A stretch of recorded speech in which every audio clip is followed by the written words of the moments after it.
Istriku, ternyata kamu masih hidup. Aku diusir oleh ibumu, Mas. Lalu ibumu bilang kalau aku sudah meninggal. Assalamualaikum warahmatullahi wabarakatuh. Seorang suami masih merindukan istrinya. Meskipun sudah 1 tahun, sang istri dinyatakan meninggal dunia. Rasa rindu yang tak tertahankan membuatnya kembali ke desa tempat kenangan mereka berdua. Namun betapa terkejutnya ia ketika mengetahui sebuah kenyataan yang sulit dipercaya. Istrinya ternyata masih hidup dan kini tinggal di sebuah gubuk sederhana bersama 2 orang anaknya. Lalu bagaimana bisa hal itu terjadi? Apa yang sebenarnya selama ini disembunyikan? Tapi sebelum itu, jangan lupa klik tombol like jika Anda suka video ini dan komen dari daerah mana saja Anda berasal, karena saya senang tahu Anda menonton dari pelosok Nusantara. Dan langsung saja kita mulai.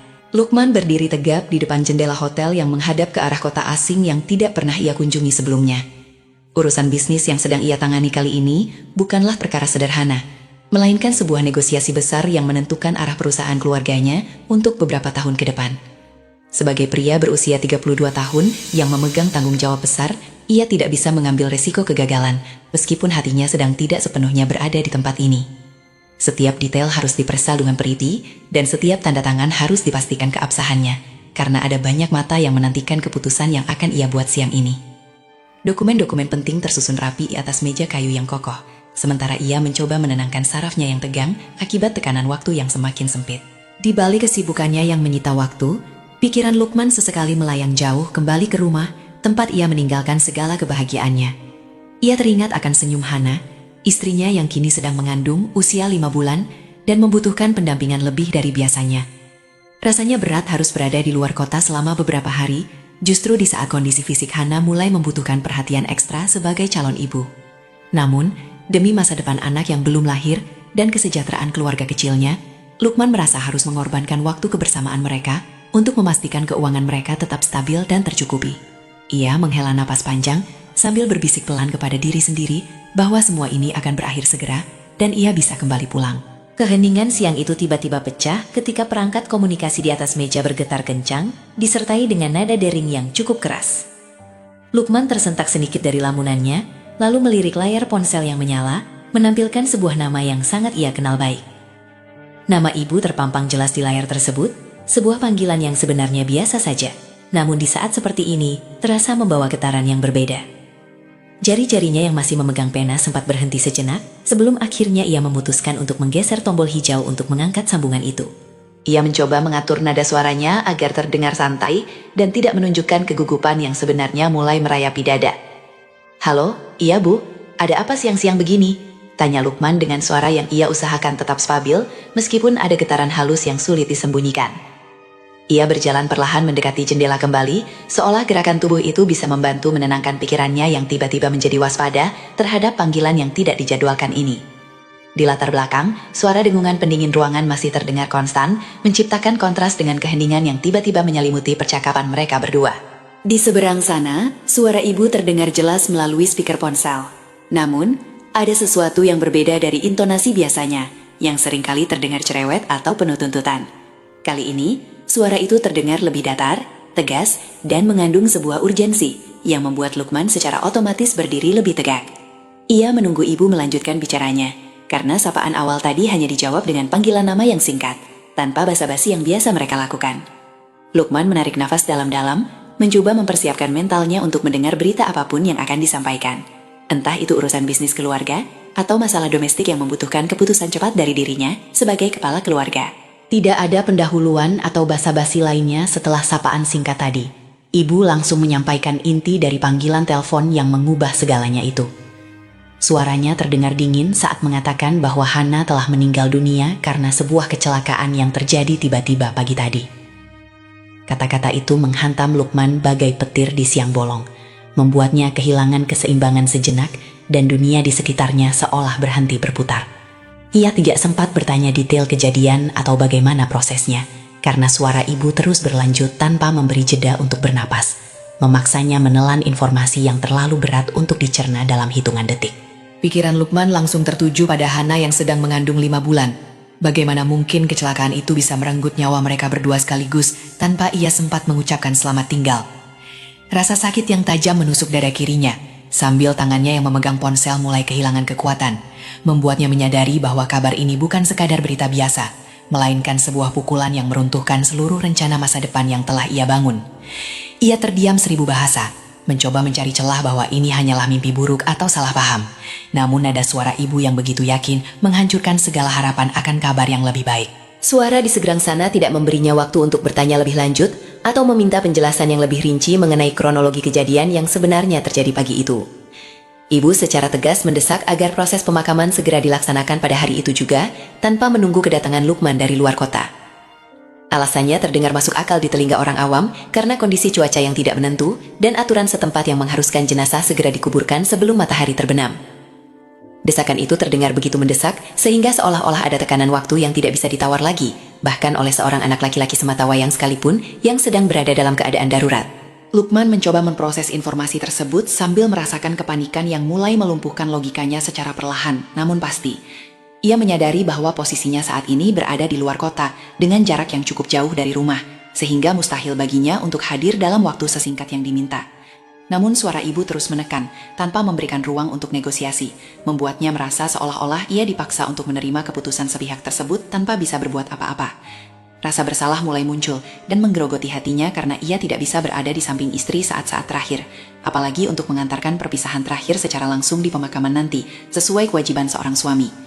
Beban kabar duka itu ternyata terlalu berat untuk ditanggung oleh bahunya yang sedang lelah akibat urusan bisnis yang belum selesai seharian penuh. Tangan Lukman yang sejak tadi memegang ponsel dengan erat, tiba-tiba kehilangan seluruh kekuatannya, seolah-olah otot-ototnya mendadak lumpuh karena syok yang mendalam menusuk jiwa. Ponsel mahal itu meluncur jatuh dari genggamannya dan menghantam lantai kamar hotel dengan suara benturan keras yang menggema di ruangan sepi tersebut hingga terdengar nyaring. Layar perangkat itu masih menyala, menampilkan nama ibu yang belum sempat ia akhiri panggilannya. Namun Lukman sudah tidak sanggup lagi untuk melanjutkan percakapan itu, bahkan untuk sekadar mematikan sambungan yang masih terhubung. Ia terdiam mematung di tempatnya berdiri, sambil menatap kosong ke arah ponsel yang tergeletak di atas karpet tebal kamar hotel yang kini tampak asing baginya. Dunia di sekitarnya seolah runtuh dalam sekejap mata, meninggalkan kehampaan yang begitu menyiksa di dalam dada yang sesak oleh duka.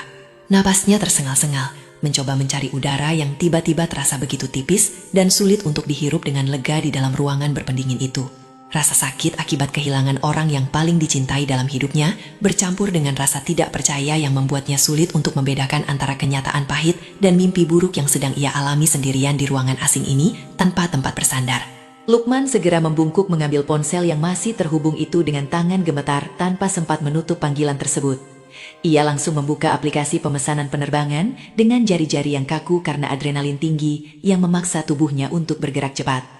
Pikirannya hanya tertuju pada satu tujuan, yaitu pulang secepat mungkin untuk melihat wajah Hana untuk terakhir kalinya, meskipun hanya dalam keadaan telah meninggal. Setiap detik yang terlewat terasa seperti pisau yang mengiris hatinya semakin dalam, karena ia merasa telah gagal melindungi istri yang sedang mengandung buah hati mereka. Ia mengetik nama kota tujuannya dengan tergesa-gesa, sambil berharap masih ada kursi kosong yang tersisa untuk penerbangan siang ini. Matanya menyapu layar ponsel dengan intens, mencari opsi terbaik yang bisa membawanya pulang dalam hitungan jam sebelum segalanya berakhir. Bayangan tentang prosedur pemakaman yang harus segera dilaksanakan membuatnya semakin panik, karena ia takut tidak akan sempat mengucapkan selamat jalan pada istri tercinta.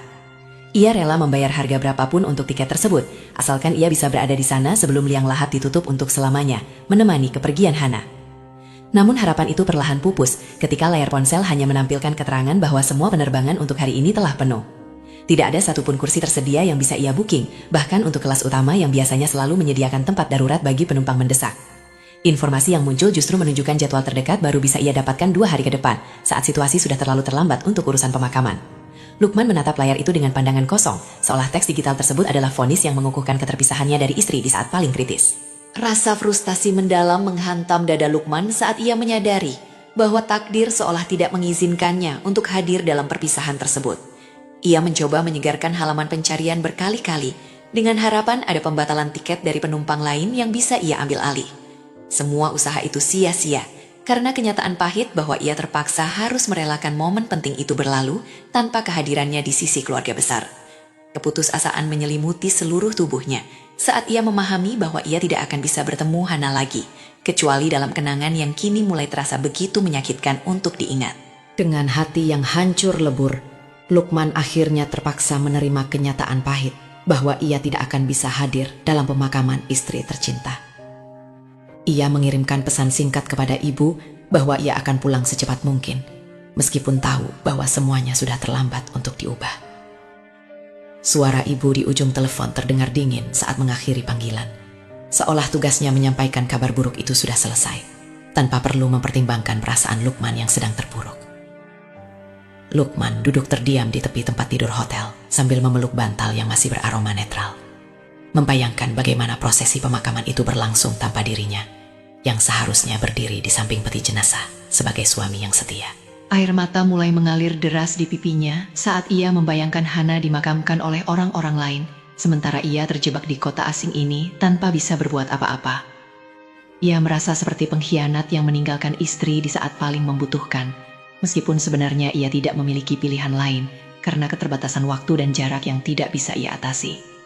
Bayangan tentang Hana yang sedang mengandung 5 bulan dan harus meninggal sendirian tanpa pelukan terakhir dari suaminya membuat dada Lukman sesak oleh rasa bersalah yang tak tertahankan. Ia berbisik pelan memohon ampun kepada Tuhan atas ketidakhadirannya itu, sambil berharap Hana bisa memaafkannya di alam sana.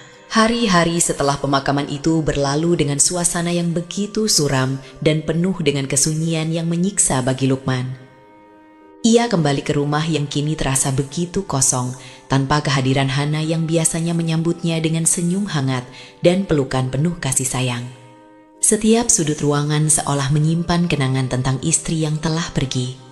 Mulai dari dapur tempat Hana sering memasak, hingga kamar tidur yang kini hanya dihuni oleh seorang diri tanpa belahan jiwa. Lukman berjalan gontai melewati ruangan-ruangan itu sambil menyentuh benda-benda peninggalan Hana yang masih tersusun rapi, seolah pemiliknya akan kembali kapan saja. Beban kesedihan itu semakin berat ketika Lukman harus menghadapi kenyataan bahwa ia akan menjadi orang tua tunggal bagi anak yang belum sempat lahir untuk bertemu dengan ibunya. Ia sering terbangun di tengah malam karena mimpi buruk yang menampilkan wajah Hana yang memandangnya dengan tatapan sedih, membuatnya menangis hingga pagi tiba. Aktivitas bisnis yang dulu menjadi kebanggaannya kini terasa hampa dan tidak berarti apa-apa dibandingkan dengan kehilangan orang yang paling ia cintai dalam hidupnya. Lukman mencoba menjalani hari-harinya dengan paksa, meskipun hatinya masih tertinggal bersama Hana di tempat peristirahatan terakhir yang tidak pernah sempat ia kunjungi untuk berdoa secara langsung.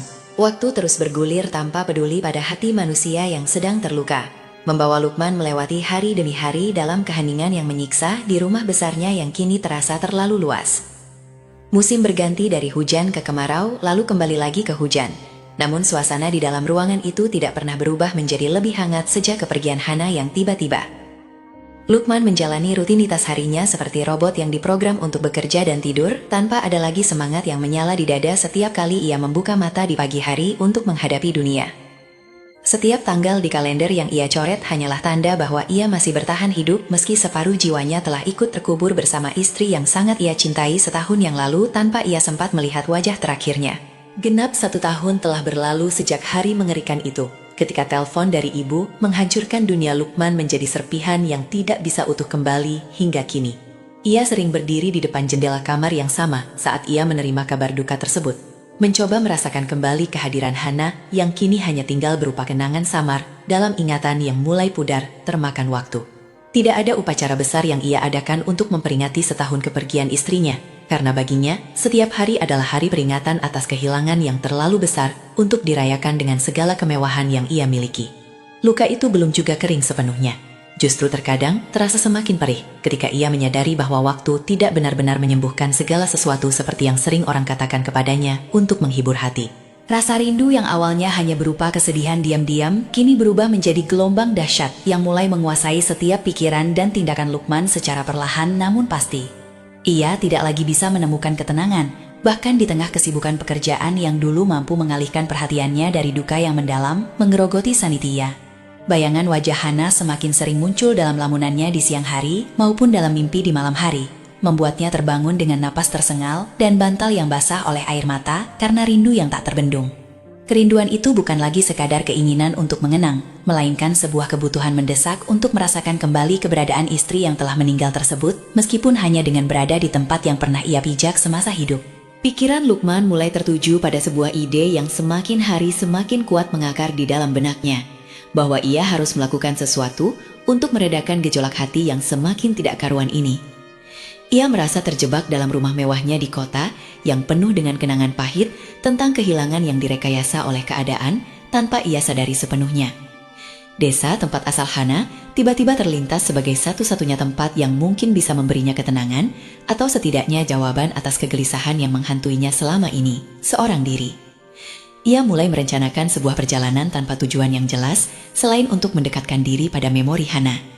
Karena menahan rasa rindu yang tak tertahankan ini sendirian di kota besar terasa seperti menyiksa diri sendiri tanpa akhir yang jelas. Keputusan itu akhirnya bulat di benak Lukman setelah bermalam-malam bergulat dengan kesepian yang semakin menjadi-jadi di rumah besarnya yang dingin. Ia merasa perlu kembali ke akar, tempat Hana berasal. Ke rumah sederhana di desa yang pernah mereka kunjungi bersama saat lebaran tahun lalu, sebelum tragedi itu terjadi. Bagi Lukman, bangunan kayu itu bukan sekadar tempat tinggal, melainkan saksi bisu cinta mereka yang kini tinggal kenangan menyakitkan. Ia membayangkan bisa duduk di teras rumah tersebut, menghirup udara yang sama pernah dihirup oleh istrinya, dan mungkin merasakan kedekatan spiritual yang selama ini hilang sejak kepergian Hana yang tiba-tiba, tanpa sempat ia peluk untuk terakhir kalinya.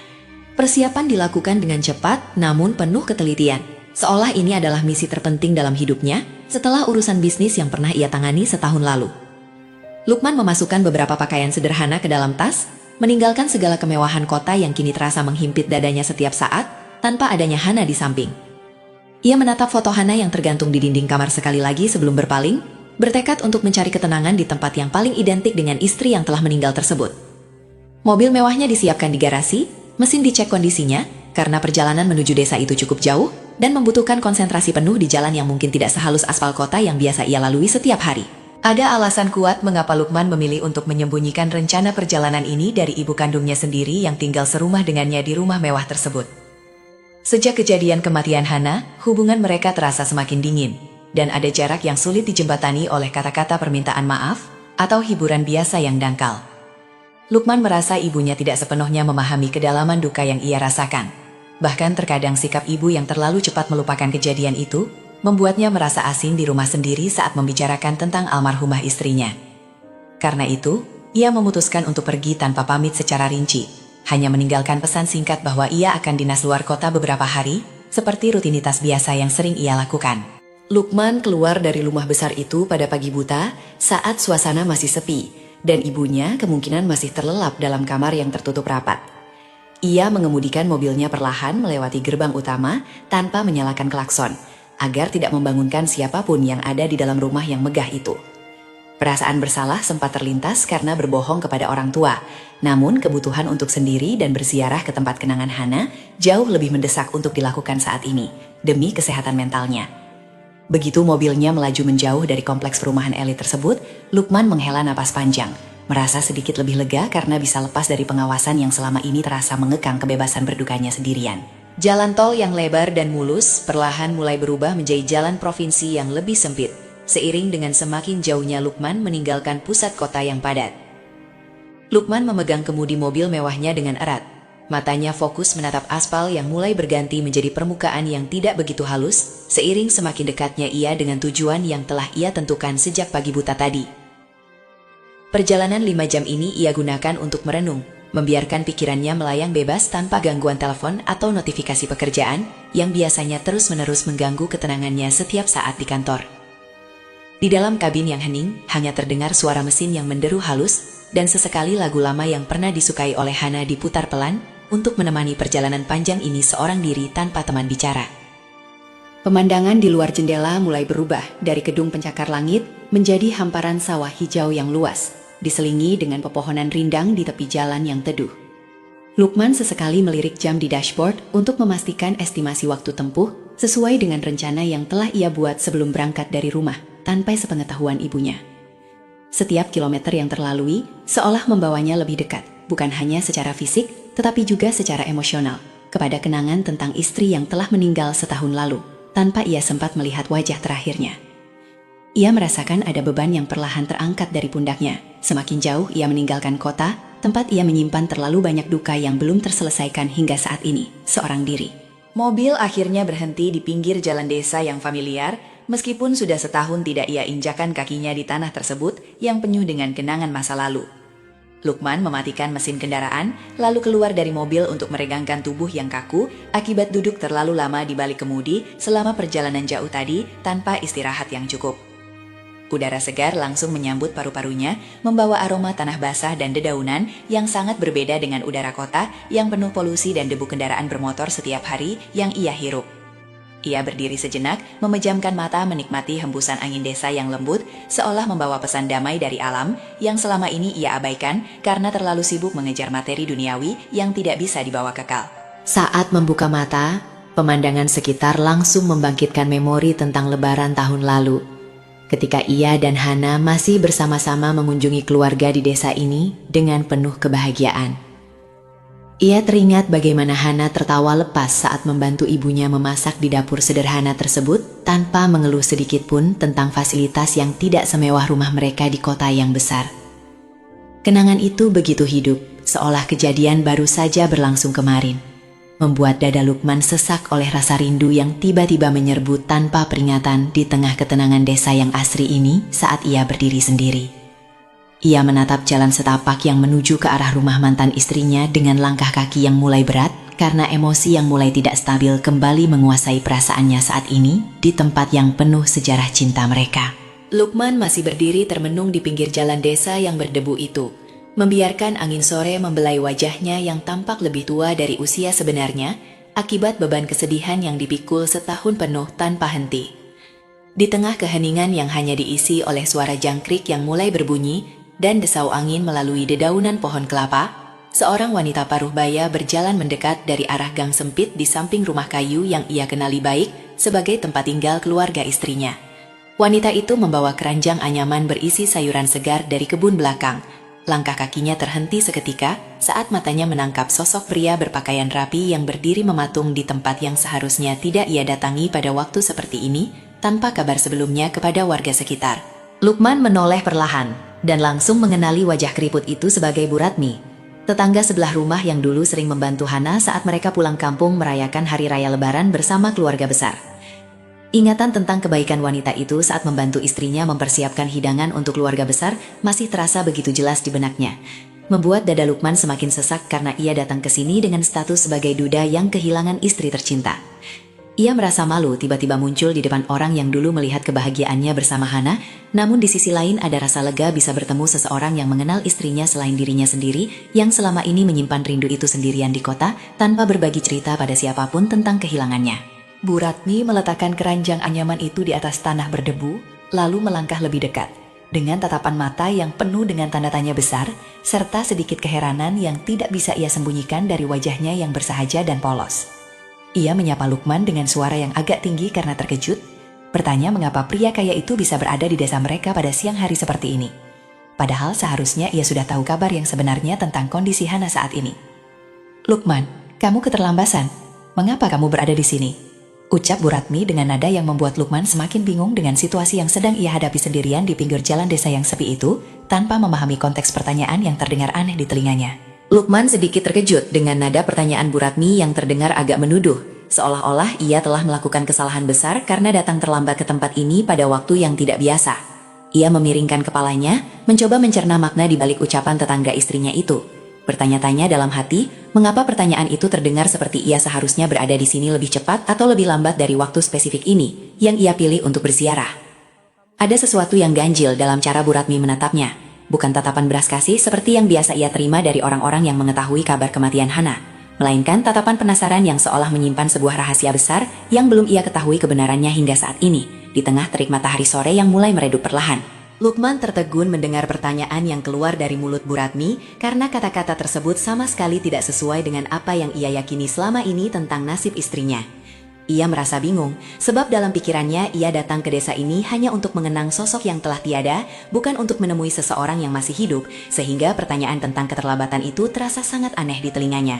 Tidak ada nada belas kasih di wajah wanita tua di depannya, melainkan hanya ekspresi heran yang seolah menyiratkan bahwa ada informasi penting yang luput dari pengetahuan Lukman selama 1 tahun terakhir ini. Kebingungan itu mulai merambat ke seluruh tubuhnya, membuat langkah kakinya terasa berat untuk bergerak, sementara otaknya bekerja keras mencoba menghubungkan titik-titik informasi yang tidak saling bersambungan antara apa yang ia ketahui dan apa yang baru saja ia dengar. Ia mencoba menatap lebih dalam ke mata Bu Ratmi, mencari sedikit petunjuk apakah wanita itu sedang bercanda. Ataukah ada kesalahan pemahaman yang fatal terjadi di antara mereka berdua? Lukman merasa pasti bahwa ibunya sendiri yang memberitahunya tentang kecelakaan dan pemakaman yang telah dilaksanakan setahun lalu. Sehingga tidak masuk akal jika tetangga istrinya justru bertanya mengapa ia terlambat datang ke desa ini. Suasana hening di pinggir jalan itu semakin mencekam, seiring dengan denyut jantung Lukman yang mulai berdegup lebih cepat, karena firasat aneh yang tiba-tiba muncul. Bahwa mungkin saja ada sesuatu yang sangat besar yang telah disembunyikan darinya selama ini, tanpa ia sadari sepenuhnya.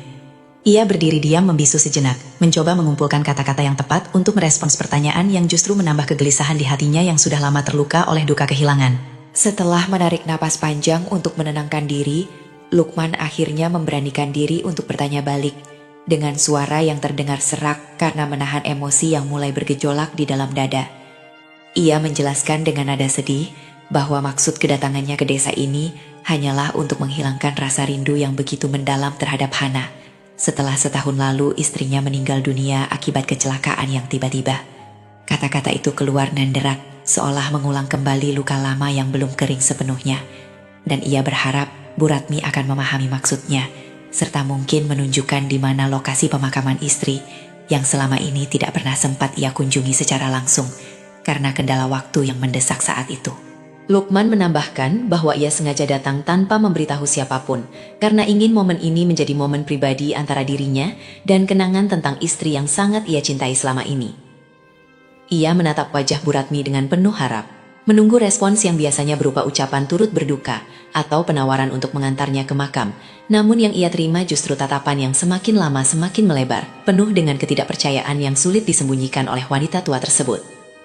Penjelasan Lukman justru seolah membuka tabir baru yang membuatnya semakin tidak mengerti mengapa reaksi Bu Ratmi begitu berbeda dari reaksi orang lain yang pernah mendengar kabar kematian Hana selama ini di kota sana.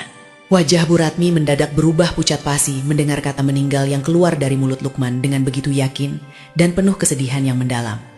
Keranjang anyaman yang tadi ia letakkan di atas tanah hampir terjatuh karena tangan wanita itu tiba-tiba lemas menahan beban kejutan yang begitu besar menghantam pikirannya seketika itu juga. Matanya yang tadi hanya berisi rasa heran, kini membelalak lebar, seolah tidak percaya dengan apa yang baru saja didengar dari pria yang dianggapnya sebagai menantu keluarga tersebut. Tidak ada sedikit pun tanda-tanda kebohongan di wajah Lukman yang justru terlihat sangat hancur dan tulus dalam berduka, sehingga membuat Bu Ratmi semakin bingung dengan kenyataan yang bertolak belakang ini. Ia mencoba mencerna informasi tersebut sambil melihat sekelilingnya, seolah mencari konfirmasi dari udara atau pohon-pohon kelapa di sekitar mereka tentang kebenaran kabar yang baru saja disampaikan. Dalam ingatan Bu Ratmi yang masih sangat jelas, Hana masih hidup, dan bahkan baru saja ia lihat beberapa hari lalu sedang mengasuh anak-anaknya di halaman rumah sederhana itu. Kontradiksi antara apa yang dikatakan Lukman dan apa yang ia ketahui sehari-hari menciptakan kebingungan yang luar biasa di benak wanita tua tersebut, hingga ia merasa perlu untuk memastikan apakah ada kesalahan komunikasi yang fatal terjadi di sini. Napasnya menjadi berat, karena ia mulai menyadari bahwa ada sesuatu yang sangat tidak beres dengan cerita kematian yang dipercayai oleh Lukman selama ini, seorang diri. Dengan suara yang sedikit bergetar karena menahan emosi yang campur aduk antara kaget dan kasihan, Bu Ratmi akhirnya membuka mulutnya untuk meluruskan kesalahpahaman yang bisa menghancurkan hidup Lukman lebih jauh lagi. Ia menggelengkan kepalanya kuat-kuat sambil melangkah mendekati Lukman yang masih berdiri terpaku, menunggu ucapan belasungkawa yang tidak akan pernah keluar dari mulutnya hari ini. Wanita itu menegaskan dengan nada serius bahwa Hana sebenarnya tidak meninggal dunia, dan kabar yang beredar selama ini adalah sesuatu yang sangat jauh dari kenyataan sebenarnya yang terjadi di desa tersebut. Hana tidak meninggal, ucap Bu Ratmi dengan tegas, seolah ingin memecahkan kebekuan suasana yang telah menyelimuti Lukman selama 1 tahun penuh, dalam kesedihan yang tidak seharusnya ia rasakan. Bu Ratmi melanjutkan penjelasannya bahwa Hana justru masih tinggal di sebuah gubuk kecil di ujung desa yang tidak jauh dari tempat mereka berdiri berbincang-bincang tentang masa lalu yang keliru ini. Informasi bahwa istri Lukman masih hidup dan bahkan memiliki 2 anak kembar yang sedang tumbuh berkembang tanpa kehadiran sang ayah di samping mereka membuat udara di sekitar mereka terasa semakin panas dan penuh dengan tensi yang tinggi. Lukman mendengarkan setiap kata yang keluar dari mulut tetangga istrinya itu dengan telinga yang berdenging hebat, karena tidak mampu menerima kenyataan baru yang begitu bertolak belakang dengan apa yang ia yakini selama ini. Pikiran Lukman seolah membeku seketika saat ia menyadari bahwa istri yang ia tangisi setiap malam ternyata masih menghirup udara yang sama di tempat yang tidak terlalu jauh dari dirinya. Bu Ratmi mulai menunjuk arah dengan tangan yang masih sedikit gemetar karena emosi yang belum sepenuhnya stabil setelah menyampaikan kabar mengejutkan tersebut kepada pria yang berdiri di depannya. Ia menjelaskan secara detail jalur yang harus dilalui menuju sebuah gubuk sederhana yang terletak di ujung desa, melewati pematang sawah dan beberapa pohon kelapa yang sudah tua, serta jarang terawat oleh pemiliknya. Deskripsi tentang tempat tinggal Hana itu terdengar sangat spesifik dan nyata, bukan sekadar hayalan atau berita bohong yang biasa beredar di mulut warga desa yang senang bergosip tentang urusan orang lain tanpa dasar kebenaran yang jelas. Lukman mendengarkan setiap petunjuk arah itu dengan saksama sambil matanya mengikuti arah jari Bu Ratmi yang menuju ke jalan setapak berdebu di sebelah kanan mereka yang tampak sepi dan jarang dilalui kendaraan bermotor. Informasi bahwa Hana tinggal di tempat seperti itu semakin membuat hati Lukman tercampur aduk, antara harapan dan kebingungan yang mendalam menyelimuti pikirannya yang sedang kacau.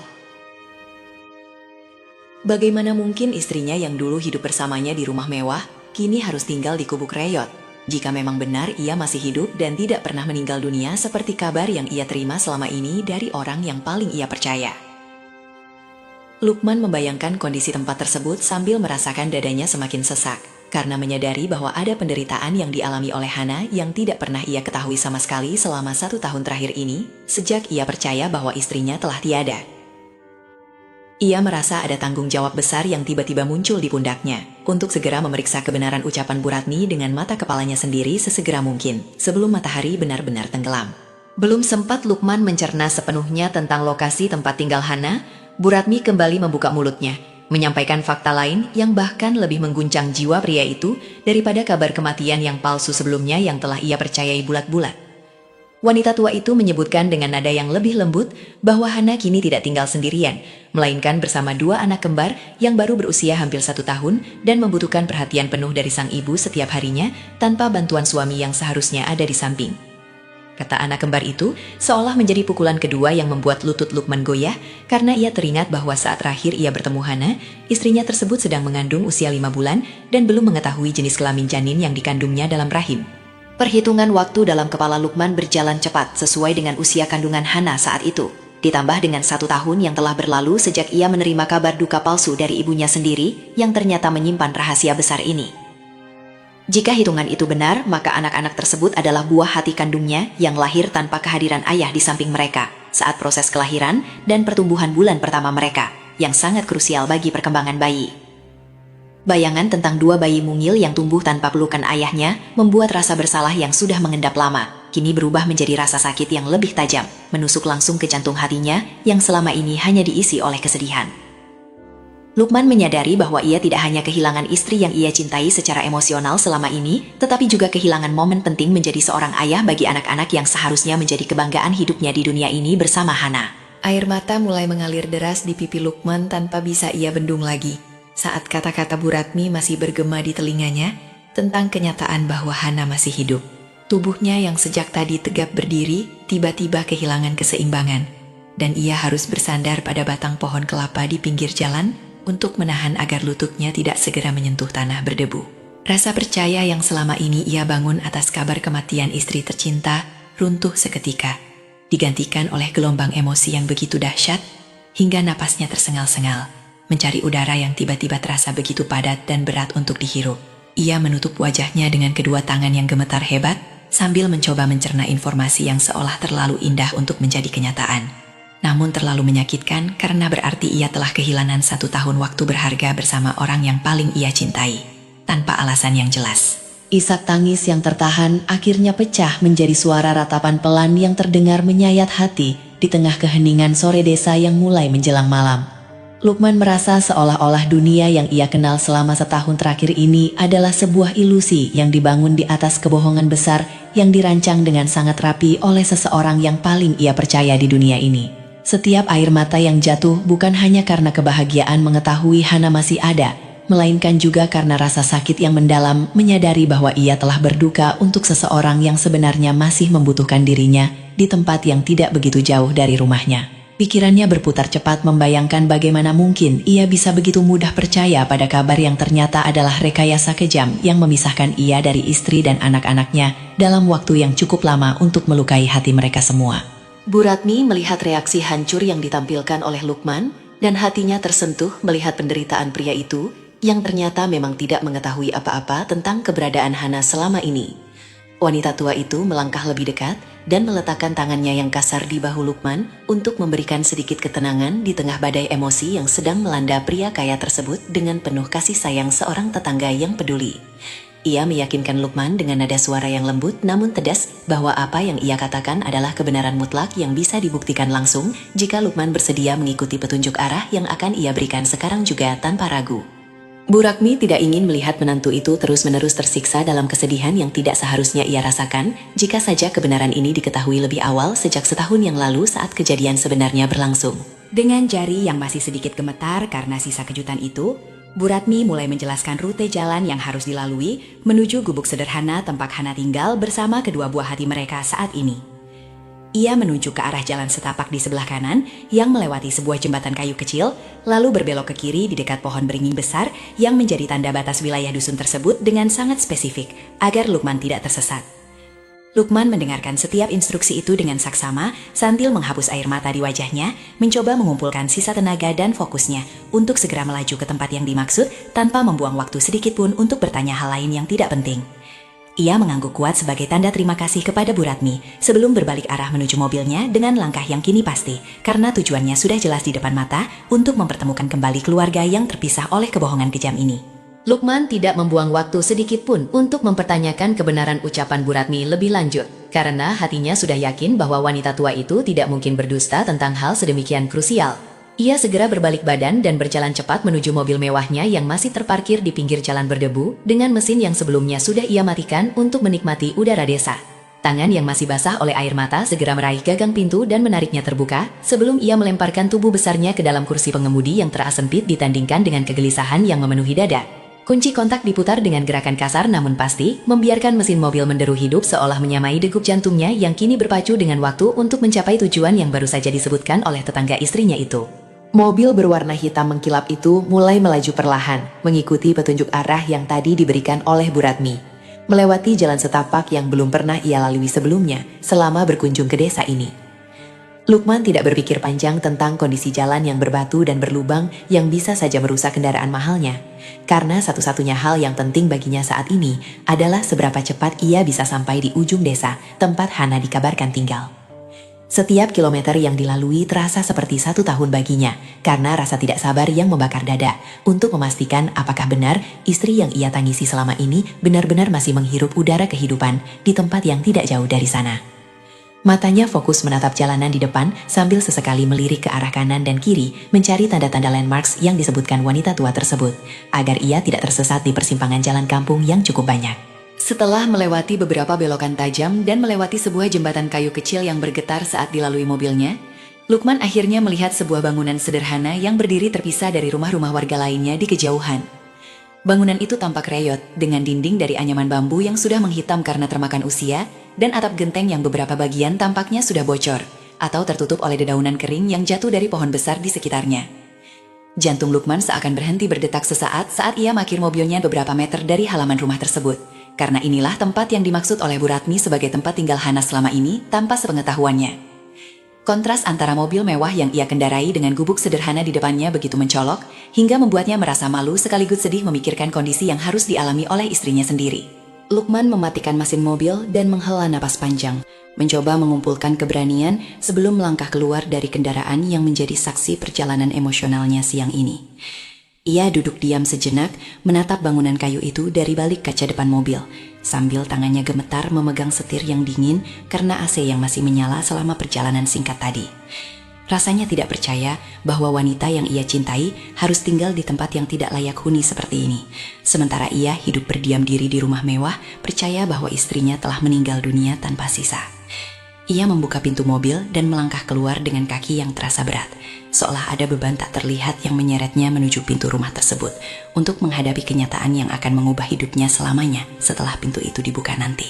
Saat Lukman berdiri di atas tanah halaman yang tidak beraspal itu, tubuhnya mulai gemetar hebat, seolah-olah udara dingin sore itu menusuk langsung ke tulang sumsumnya, tanpa ada pakaian yang bisa melindunginya dari menggigil yang tiba-tiba datang. Matanya tidak berkedip menatap struktur bangunan di depannya yang lebih mirip gudang penyimpanan alat pertanian daripada tempat tinggal manusia yang layak untuk ditinggali setiap hari.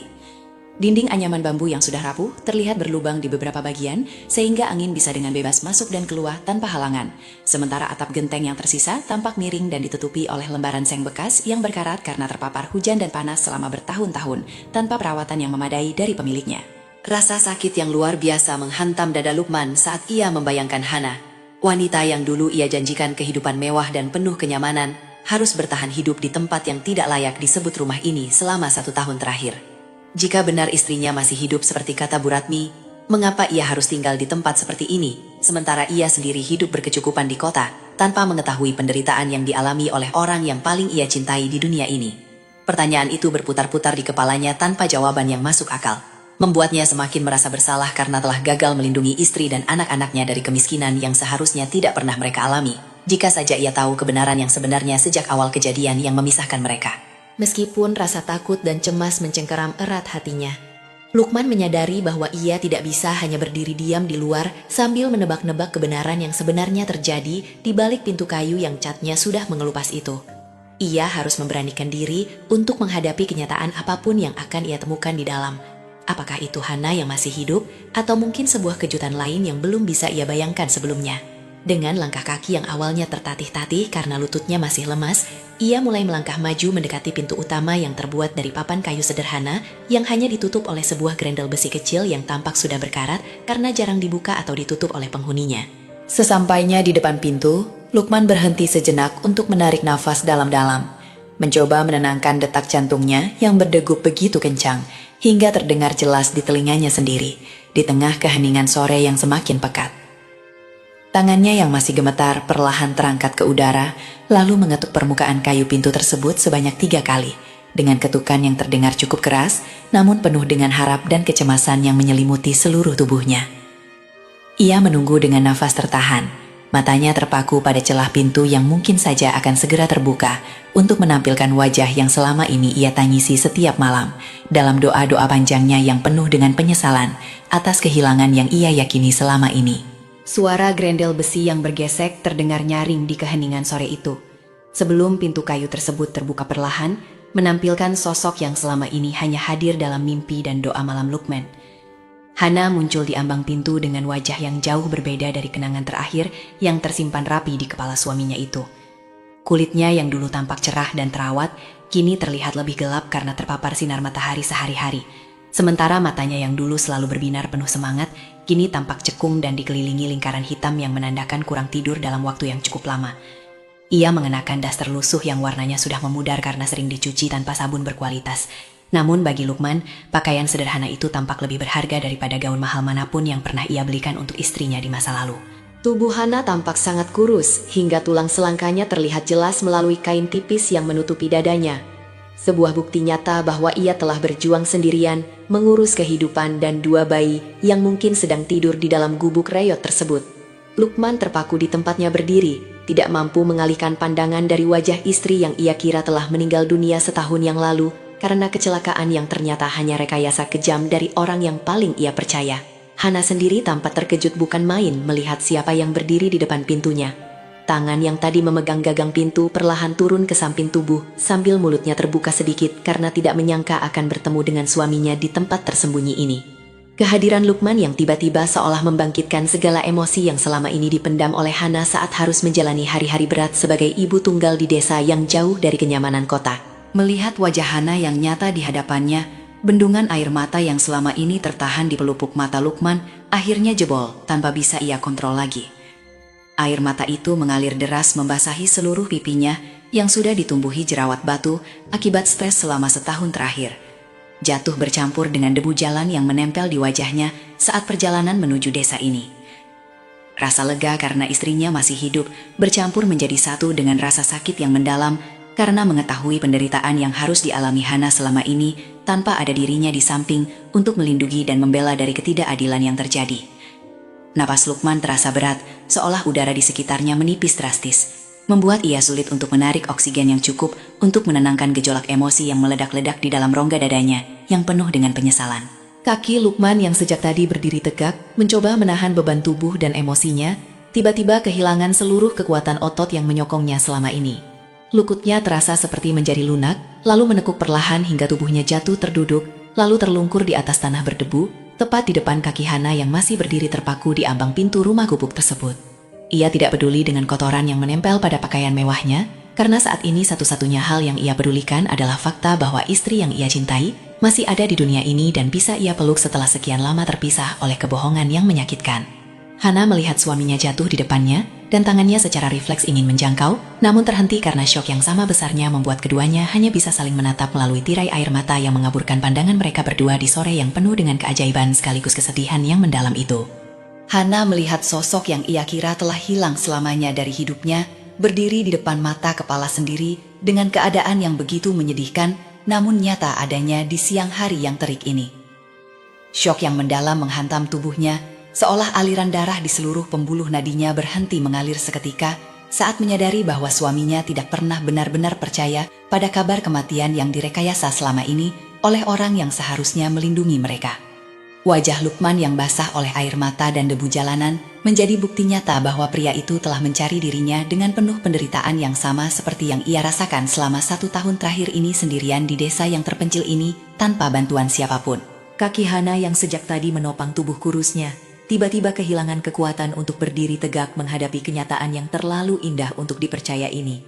Setelah sekian lama berpisah tanpa kabar yang jelas, ia jatuh terduduk di ambang pintu rumah gubuk tersebut tanpa peduli pada kerasnya tanah yang menyentuh tubuhnya karena rasa lega yang begitu besar telah melumpuhkan seluruh saraf motoriknya yang tegang. Tangis yang selama ini ia tahan demi kedua anak kembarnya akhirnya pecah keluar dengan suara yang menyayat hati, mengungkapkan semua rasa sakit, rindu, dan ketakutan yang telah ia pendam sejak diusir dari rumah mewah suaminya oleh ibu mertua yang kejam tanpa alasan yang bisa ia terima. Lukman yang melihat istrinya jatuh di depannya berusaha keras untuk bangkit dari posisi terlungkurnya di tanah berdebu itu, meskipun tubuhnya masih gemetar hebat akibat emosi yang belum stabil sejak mengetahui kebenaran yang sebenarnya. Ia merangkak mendekati Hana dengan tangan yang terulur, ingin menyentuh wajah istri yang ia kira telah meninggal dunia setahun yang lalu karena kecelakaan, yang ternyata hanya bohong belaka yang dirancang untuk memisahkan mereka. Napasnya tersengal-sengal, mencoba mengumpulkan oksigen yang cukup untuk membentuk kata-kata yang sempat hilang dari tenggorokannya karena terlalu banyak menahan isak tangis yang menyiksa paru-parunya sepanjang perjalanan menuju tempat ini. Dengan kamu masih hidup, ucapnya dengan nada yang penuh dengan ketidakpercayaan, namun penuh dengan harapan, yang akhirnya menjadi kenyataan di sore yang menentukan nasib keluarga mereka ini untuk selamanya ke depan. Kata-kata itu keluar begitu pelan, seolah ia takut jika diucapkan terlalu keras, maka mimpi indah ini akan pecah, dan Hana akan kembali menghilang dari hidupnya untuk selamanya, tanpa jejak yang bisa ia ikuti lagi nanti. Hana menarik napas dalam-dalam, mencoba menenangkan getaran suaranya, sebelum akhirnya mampu menuturkan kisah pahit yang selama ini ia pendam seorang diri di sudut desa yang terlupakan ini. Ia menjelaskan dengan mata yang masih basah bahwa ia terpaksa pergi meninggalkan rumah mewah mereka bukan karena keinginan sendiri, melainkan karena desakan ibu mertua yang semakin hari semakin tidak terbatakan sikapnya terhadap menantu yang dianggap tidak setara itu. Setiap kali Lukman berangkat ke kantor untuk mencari nafkah, Hana diperlakukan bukan sebagai anggota keluarga, melainkan seperti seorang pembantu rumah tangga yang harus melayani segala kebutuhan ibu mertuanya tanpa boleh mengeluh sedikit pun atas kelelahan yang dirasakan tubuhnya yang sedang mengandung saat itu. Ibu mertua terus-menerus mengungkit status Hana sebagai orang kampung miskin yang tidak pantas menjadi bagian dari keluarga kaya mereka. Kata-kata kasar itu seringkali terlontar di depan muka hingga membuat harga diri Hana hancur berkeping-keping, tanpa ada suami yang membela dirinya. Puncaknya adalah ketika ibu mertua menyatakan dengan tegas bahwa ia tidak rela jika kelak anak yang dikandung Hana akan mewarisi semua kekayaan keluarga yang telah dibangun susah payah oleh suami dan almarhum ayah Lukman selama puluhan tahun. Karena takut akan terjadi sesuatu yang lebih buruk pada janin dalam kandungannya jika tetap bertahan, Hana akhirnya diusir keluar dari rumah tersebut dengan paksa dan ibu mertua sengaja memberitahu Lukman bahwa Hana sudah meninggal agar suaminya tidak pernah mencari mereka lagi hingga hari ini. Mendengar penjelasan yang begitu menyakitkan itu, tangis Lukman semakin keras terdengar di halaman gubuk tersebut, seolah ia ingin meluapkan semua rasa bersalah yang telah menggerogoti hatinya selama 1 tahun terakhir ini tanpa henti. Ia merangkak maju, memeluk tubuh kurus istrinya erat-erat, seolah takut jika lepaskan sedikit saja, Hana akan kembali menghilang dari pandangannya untuk selamanya tanpa jejak yang bisa diikuti. Lukman berulang kali meminta maaf atas ketidaktahuannya yang telah membuat Hana menderita sendirian, sambil berjanji akan melindungi mereka berdua mulai detik ini, tanpa akan membiarkan siapapun menyakiti keluarga kecilnya lagi di masa depan. Dengan suara yang penuh harap, ia bertanya apakah Hana mau pulang bersamanya, karena ia memiliki satu rumah lain yang bisa mereka tinggali bersama, jauh dari ibu mertua yang telah menyebabkan semua penderitaan ini terjadi. Hana mengangguk pelan menyetujui ajakan suaminya, sambil air mata kebahagiaan mulai mengalir di pipinya yang tirus karena lelah mengurus 2 bayi sekaligus selama ini tanpa bantuan siapapun. Lukman lalu bertanya tentang anak mereka yang belum pernah ia lihat wajahnya sejak lahir hingga saat ini, sehingga dengan suara yang masih tercekat, ia menanyakan keberadaan buah hati mereka yang seharusnya sudah berusia hampir 1 tahun. Hana lalu menunjuk ke arah sudut ruangan dalam gubuk yang gelap, di mana terlihat 2 buah ayunan sederhana yang terbuat dari kain gantung, yang di dalamnya terdapat 2 bayi sedang tidur pulas tanpa menyadari kehadiran ayah mereka yang baru pertama kali datang. Lukman lalu beranjak masuk ke dalam rumah yang sempit itu, mulai melihat wajah kedua bayi kembar tersebut, yang terdiri dari laki-laki dan perempuan, dengan fitur wajah yang sangat mirip dengannya saat masih kecil dulu. Lukman tidak ingin membuang waktu lagi di tempat yang telah menjadi saksi penderitaan istrinya selama 1 tahun terakhir. Sehingga, ia segera mengambil tindakan untuk membawa mereka keluar dari lingkungan yang tidak layak itu secepat mungkin, sebelum malam sepenuhnya turun menutupi jalan desa yang gelap. Dengan hati-hati, ia membangunkan kedua bayi kembar itu yang masih tertidur pulas, tanpa menyadari bahwa hidup mereka akan berubah drastis mulai sore ini, menuju kehidupan yang lebih baik dan layak bagi seorang anak yang berhak mendapatkan kasih sayang ayah. Hana hanya mengambil beberapa helai pakaian sederhana yang mereka miliki, sementara Lukman membawa tas tersebut dan menggendong salah satu anak, sementara Hana menggendong yang lainnya menuju mobil yang masih terparkir di halaman berdebu di depan gubuk rayot tersebut. Langkah mereka meninggalkan bangunan kayu itu terasa seperti langkah bebas dari penjara, yang selama ini mengurung mereka dalam kesedihan dan kemiskinan yang tidak seharusnya mereka alami sebagai keluarga utuh yang saling mencintai satu sama lain tanpa ada paksaan dari pihak manapun. Mesin mobil kembali dinyalakan, dan kali ini suara derunya terdengar seperti simfoni kebebasan bagi mereka bertiga yang akhirnya bersatu kembali setelah terpisah oleh kebohongan yang kejam selama 1 tahun penuh dengan air mata. Lukman menyalakan pendingin ruangan, memastikan suhu di dalam kabin nyaman untuk bayi-bayi mereka yang belum terbiasa dengan kemewahan kendaraan tersebut, sambil menyetir dengan perlahan agar tidak membangunkan anak-anak yang baru saja tertidur kembali dalam pelukan hangat orang tua mereka yang akhirnya bersatu. Sepanjang perjalanan kembali ke kota, ia sesekali melirik spion tengah untuk memastikan bahwa Hana dan anak-anak benar-benar ada di belakangnya, bukan sekadar halusinasi yang muncul akibat tekanan batin yang terlalu berat selama ini. Mereka tidak kembali ke rumah utama, melainkan menuju sebuah rumah lain milik Lukman yang lebih privat dan jauh dari jangkauan ibu mertua, agar mereka bisa memulai kehidupan baru tanpa gangguan dari orang yang telah menghancurkan kebersamaan mereka selama 1 tahun penuh. Setelah memastikan Hana dan anak-anak telah nyaman di rumah baru yang telah ia siapkan khusus untuk mereka bertiga mulai saat ini, dengan segala fasilitas yang dibutuhkan untuk tumbuh kembang bayi tersebut, Lukman memutuskan untuk kembali ke rumah ibunya guna menuntut jawaban atas kebohongan besar yang telah menghancurkan hidup mereka selama ini. Mobilnya melaju kencang menembus jalanan kota yang mulai dipenuhi lampu-lampu malam, seolah membawa serta amarah yang membara di dada pria yang biasanya dikenal tenang dan sabar dalam menghadapi segala masalah bisnis maupun keluarga yang ada. Sesampainya di halaman rumah mewah tempat ia dibesarkan, Lukman tidak menunggu lama untuk membuka pintu dan melangkah masuk dengan wajah keras yang belum pernah dilihat oleh pembantu atau ibunya sendiri selama ini. Karena kali ini ia datang bukan sebagai anak yang manut, melainkan sebagai suami dan ayah yang sedang membela hak keluarganya yang dirampas secara paksa. Ibu yang sedang duduk santai di ruang tengah, terkejut melihat kedatangan Lukman yang langsung menghampirinya. Tanpa basa-basi atau salam pembuka yang biasa mereka lakukan setiap hari saat bertemu di rumah yang megah ini. Lukman bertanya dengan suara rendah, namun penuh tekanan. mengapa ibunya tega menyembunyikan keberadaan istri dan anak-anaknya, serta berani mengatakan bahwa mereka semua sudah meninggal dunia. Padahal kenyataannya, mereka masih hidup dan menderita di desa yang jauh dari kenyamanan kota. Sang ibu awalnya mencoba mengelak, namun akhirnya mengakui dengan wajah datar bahwa ia memang sengaja melakukan semua itu sejak awal, karena tidak pernah merestui hubungan mereka. Mengingat Hana berasal dari kalangan bawah yang dianggap tidak pantas untuk menjadi bagian dari keluarga kaya raya yang telah membangun reputasi tinggi di masyarakat selama puluhan tahun terakhir.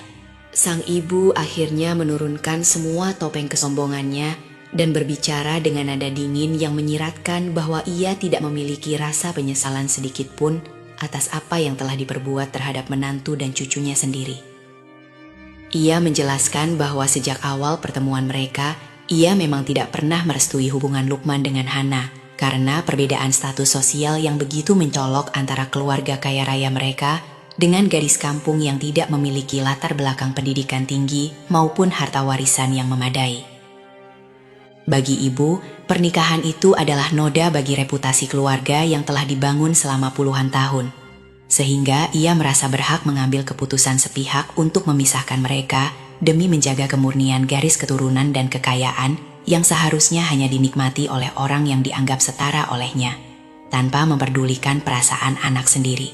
Lukman mendengarkan setiap kata yang keluar dari mulut wanita itu dengan hati yang semakin hancur, karena menyadari bahwa darah dagingnya sendiri ternyata mampu melakukan kekejaman sebesar itu hanya demi gengsi dan harta yang tidak akan bisa dibawa meninggal. Ia melihat ibunya bukan lagi sebagai sosok yang patut dihormati secara membabi buta, melainkan sebagai manusia yang telah kehilangan hati nurani akibat terlalu lama cendung dalam kemewahan yang membuatnya lupa pada nilai-nilai kemanusiaan yang paling dasar.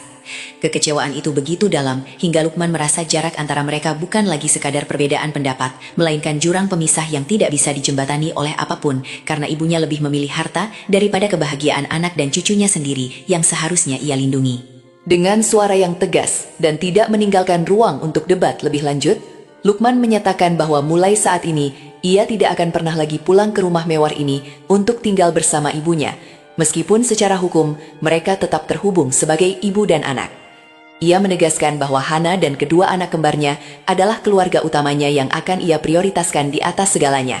Dan siapapun yang mencoba menyakiti mereka lagi akan dianggap sebagai musuh bagi kehidupan baru yang sedang ia bangun, jauh dari pengaruh orang yang telah menghancurkan kebersamaan mereka selama 1 tahun terakhir. Lukman tidak menunggu respons atau tangisan permohonan maaf dari ibunya, karena ia tahu bahwa kata-kata saja tidak akan cukup untuk memperbaiki luka yang telah ditimbulkan oleh kebohongan yang begitu sistematis dan kejam ini. Lukman berbalik badan dan melangkah keluar dari rumah besar itu, meninggalkan ibunya yang tiba-tiba menyadari kesalahannya, namun sudah terlalu terlambat untuk mengembalikan kepercayaan yang telah hancur berkeping-keping di hadapan matanya sendiri. Sang ibu berdiri terpaku di depan pintu sambil menangis meraung-raung, melihat mobil anaknya yang mulai berjalan perlahan meninggalkan halaman rumah yang kini terasa begitu sepi dan dingin, tanpa kehadiran satu-satunya harapan kebanggaan keluarga tersebut. Air mata penyesalan mengalir deras di wajah keriput itu, seiring dengan semakin jauhnya suara mesin mobil yang menghilang di kejauhan, menyisakan keheningan yang menyiksa di dalam rumah mewah yang kini hanya menjadi saksi bisu atas keserakahan yang telah membuatnya kehilangan segalanya yang paling berharga dalam hidup seorang ibu. Kisah ini mengajarkan kita bahwa kebenaran akan selalu menemukan jalannya sendiri, dan tidak ada alasan apapun untuk memisahkan keluarga yang telah disatukan oleh Tuhan. Harta dan status sosial tidak seharusnya menjadi penghalang bagi kasih sayang seorang ibu terhadap anak dan cucunya sendiri. Semoga kita semua diberikan kelapangan hati untuk selalu menerima kebenaran dan melindungi keluarga dari kebohongan yang menyakitkan. Sampai jumpa di video berikutnya. Wassalamualaikum warahmatullahi wabarakatuh.